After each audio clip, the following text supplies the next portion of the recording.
It is a truth universally acknowledged that a single man in possession of a good fortune must be in want of a wife. So begins Pride and Prejudice, probably the best-known novel written by Jane Austen. Like the first sip of a fine wine, the first sentence of Pride and Prejudice lingers on the palate with a tingling sensation, subtly provoking and surprising us the more we think about it. Ostensibly, the sentence is about a man and what he wants. Since the object of his want, of his desire or need, is a wife, we might see this sentence as a very simple way of initiating an old-fashioned romance, the story of a man who seeks a woman and eventually finds and marries her. Think of what happens to Cinderella when she's whisked off to the ball by her fairy godmother.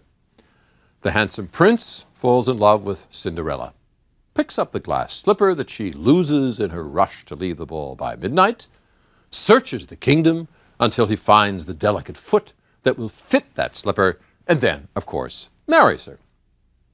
But the very first sentence of Pride and Prejudice begins to tell us that this will be a very different kind of story.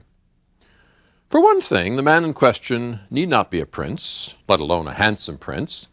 He just has to be single and possessed of good fortune, owning property or rich enough to buy it.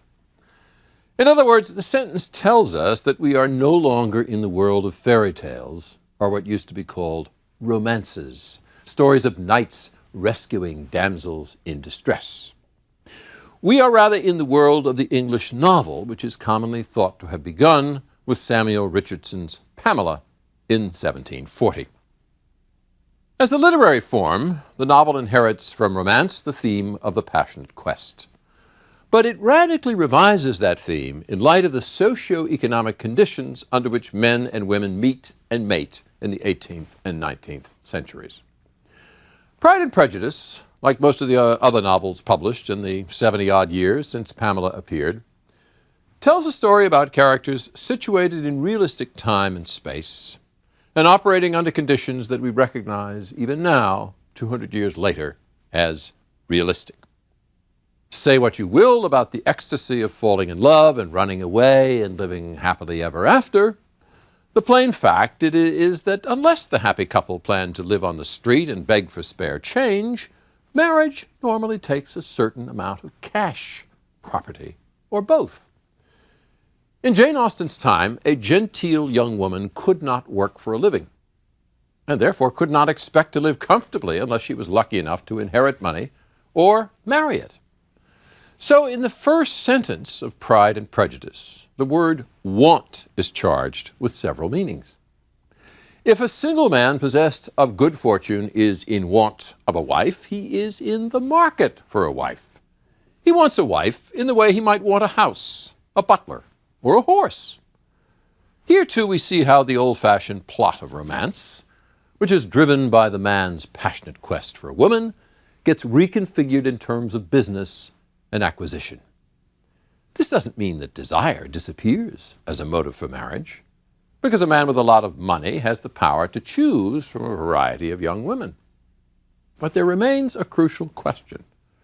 Will the woman that he wants want him in return? And in what sense will she want him? Will she truly desire him?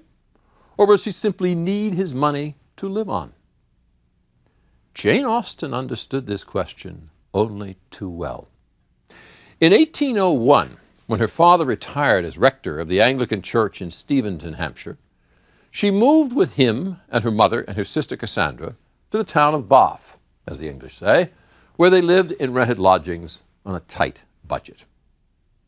In December 1802, when she was almost 27 and therefore well on her way to spinsterhood by the standards of her day, she got a proposal from a young man named Harris Big Wither, heir to a magnificent estate called Manydown Park. There was just one problem. Besides being 6 years younger than Jane, Harris Big Wither, what a name, was a witless, stuttering, shambling, clumsy dolt, the worst possible mate for a witty, sophisticated, playful young woman. So what did Jane Austen do?